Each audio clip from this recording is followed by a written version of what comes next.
Okay, I wanted to do this video. I've been meaning to do this video for a while. It's on Condition 3 carry. For those of you who've seen videos on my channel, you know I'm a concealed weapons permit holder.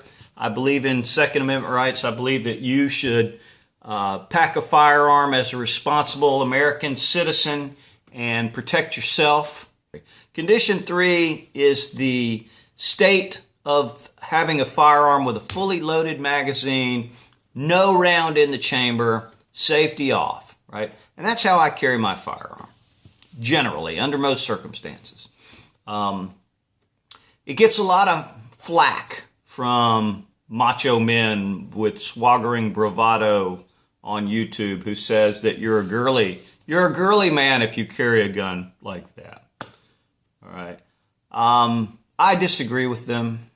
I've thought a lot about this, and I think that Condition 3 carry is a very viable and a very good way for a concealed weapons permit holder to carry a firearm. And here's why, okay? Because I'm an engineer and I know probabilities and statistics. It's sort of my life.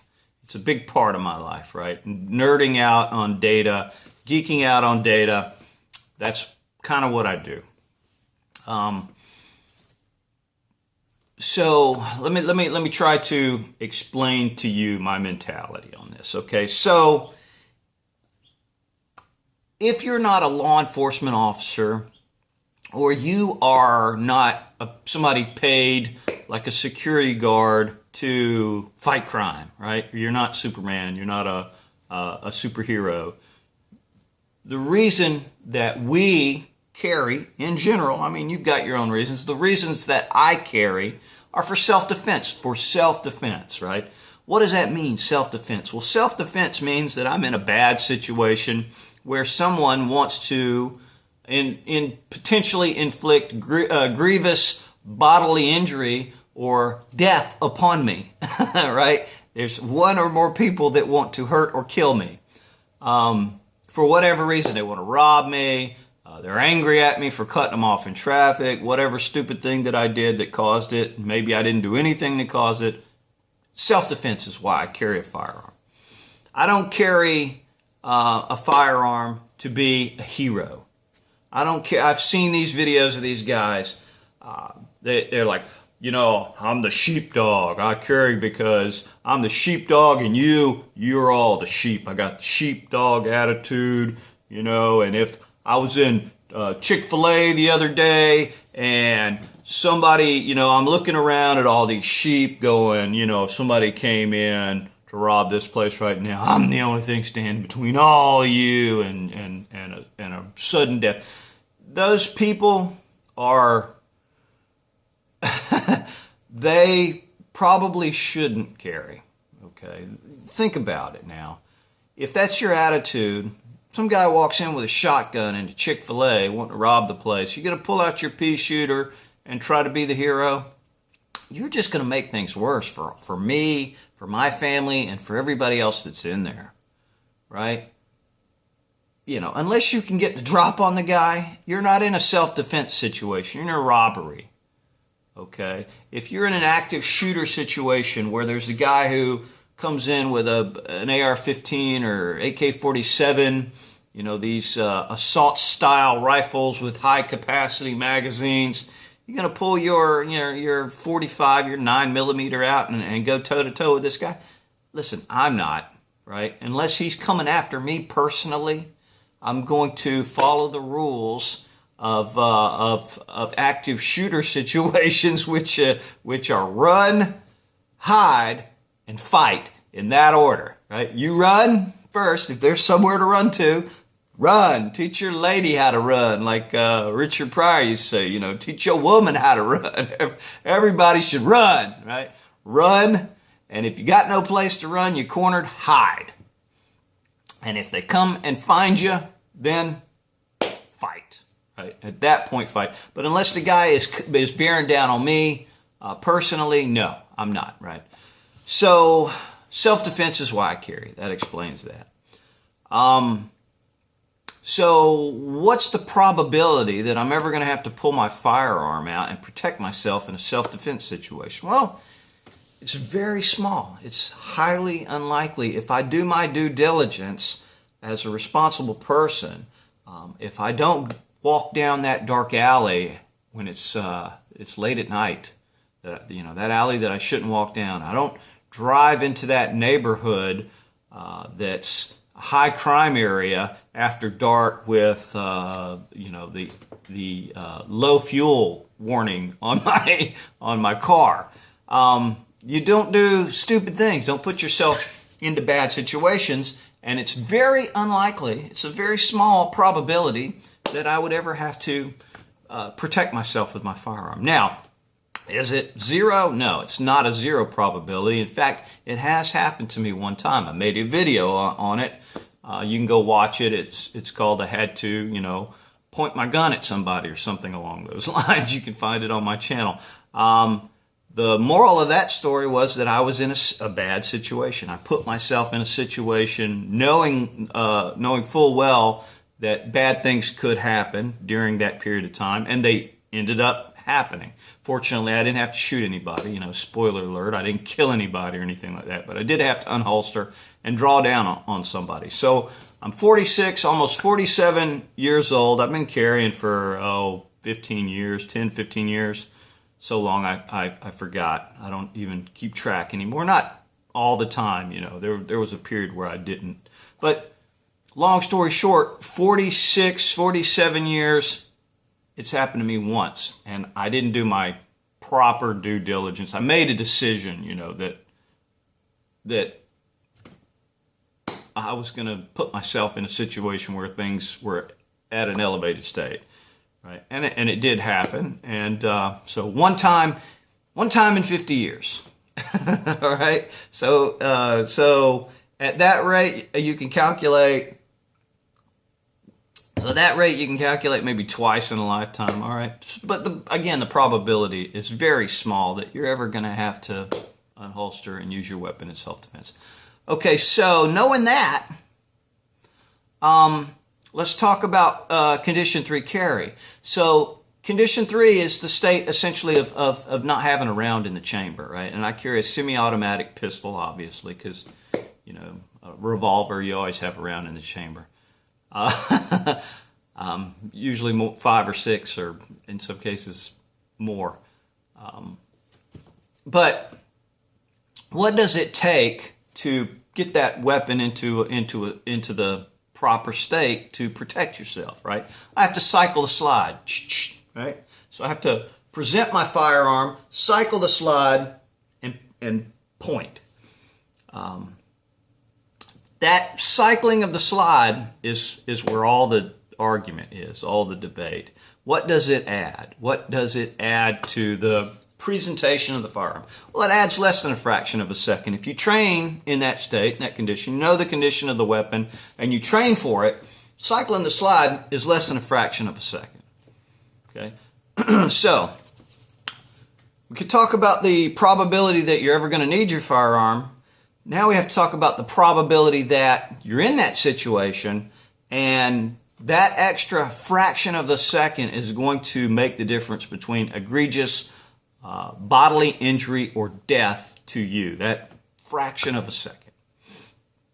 And again, it's a very small probability. So if you take the probability of the first, which is very small, times the probability of the second, which is very small, and you multiply those together, you get an extremely small probability. And what that probability is the probability that you're ever going to need to defend yourself with your weapon, and the extra fraction of a second that it takes to cycle that slide and in the presentation of your weapon is going to make the difference between life and bodily injury or death for you. Okay? Very small probability. Is it zero? No, it's not zero, but it's small. It's unlikely. All right? And there are some other complaints that people have that are also credible complaints for Condition 3 carry, in that, your adrenaline's going to be up, your things, you're going to forget things. You may mess up the racking of the slide. The gun may mechanically malfunction at that moment. You may get shot in your free arm, or this arm, your arm that you would use to cycle the slide becomes incapacitated, right? And there are ways to cycle the slide on a gun with using a one-handed technique. And if you carry Condition 3, you should train for those events. You should know how to do that, right? But those are all very valid complaints, concerns, considerations. Again, they're very small probabilities. So you multiply those probabilities out, and you get a very small probability that I'm going to be in a situation where I need to defend myself with a gun. The extra fraction of a second of cycling the slide is going to make the difference between life or death, and the probability that my free arm has been shot and I have to cycle the slide one-handed, right? It gets tedious to calculate that out, but as you can see, they're small probabilities. They're not zero. They're not zero. So the logic is, well, is there any way that we can eliminate those probabilities? And there absolutely is. You can carry with a round in the chamber. Carry with a round in the chamber, well, guess what? You don't have to worry about any of that stuff, right? But what you do is you insert other circumstances into things, other possible problems, where the probabilities are not so small.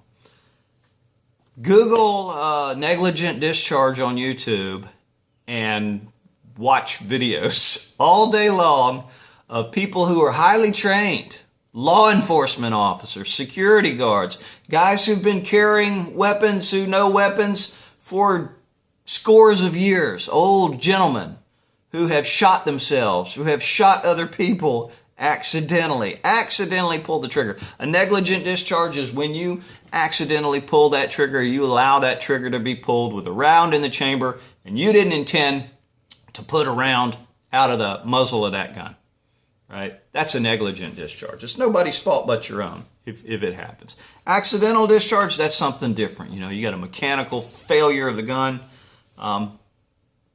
Couldn't have been precluded. An act of God, right? Negligent discharge, no. You pulled the trigger. You allowed the trigger to be pulled somehow, and fired around. And now, did you kill somebody? Did you hurt somebody? Did you shoot yourself? You know, that's all. That's all speculative. But negligent discharges occur frequently. The probability of negligent discharge is significantly higher than ever the need would be to protect yourself with your firearm anyway if you do your due diligence, right? Negligent discharges happen because we're human. I'm human. I know my limitations. I know that there are times when I get complacent, when my focus is not as it should be, when I fade out from this world, from focusing on the things that I should be focusing on. We're human, we're imperfect, right? So sometimes human people do imperfect things. And there's no shortage of videos that you can watch on YouTube of people discussing, talking about, or where you can actually observe negligent discharges in progress. So, what's the big deal? I mean, negligent discharges. Well, the negligent discharge occurs when? It occurs most frequently during the holstering or unholstering or the administrative loading or unloading of the weapon. Right? Putting a round in the chamber, taking the round out of the chamber. Putting the pistol in the holster, taking the pistol out of the holster. Those are the most frequent times that's going to happen, right? So if the probability of a negligent discharge is significant, who knows what it is. It's probably different for every person, depending how focused you are, how attentive to detail you are. But if you take that probability and you multiply it times the number of holsterings and unholsterings that you expect to do over the course of your lifetime, and the number of administrative loadings and unloadings of that firearm over the course of your lifetime that you would expect to do, right? Those are significant numbers. That would be a fairly large number, I would say, for most people. Times a significant probability, and what you get is a significant probability that at some point in your life, you are going to experience a negligent discharge.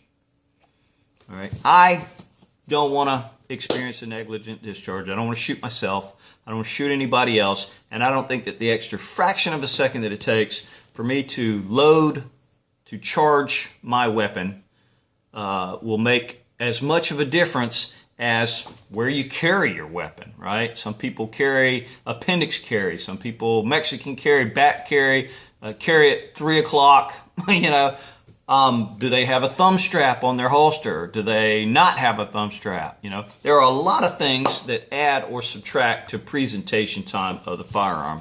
But I think as long as you're consistent and you train with, and you know the state of your weapon at all times, then, it's unlikely that'll make a difference. And that condition 3 carry will make a difference in whether or not you live or die or you're injured during an attack. But I think that if you carry with a condition 0 or condition 1, you stand a good probability of experiencing a negligent discharge at some point in your life. But I'm not here to tell you how to carry your weapon. I'm just saying, think for yourself. Consider all factors. And, maybe you live in a high crime neighborhood. Maybe you experience crime all the time. Frequently, it's all around you. So maybe you need to carry in an elevated state. It's sort of like DEFCON levels or FPCON levels, as they're called nowadays, with the military ratcheting up their defensive posture. You use the same mindset with your carry.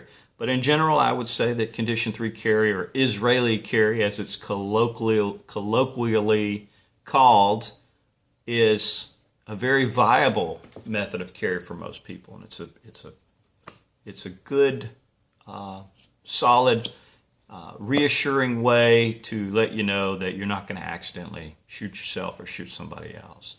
But you're still protected, and if you do it, train for it. Know that that's how your firearm is, what condition it's in. Train for it. Train with that racking of that slide. Learn how to do one-handed cycles, racking. And shoot a lot. Put a lot of rounds down range. It's the only way that you can get better. Practice. Get comfortable with your firearm. Nobody, they'll always say, well, if you're afraid to put a round in the chamber, you just don't have enough training. That's bullshit. There's a lot of people with a lot of training who have accidentally discharged rounds into others, into themselves. It's not uncommon. All right, so that's my rant on this. Hopefully it won't get too much backlash and you won't call me too much of a pussy. But I'm okay with it. I don't give a fuck what you think. I carry what's best for me, and I would expect nothing less than you to carry in the manner that is best for you. So thanks for watching. Thanks for listening. Cheers. Have a good one. Bye.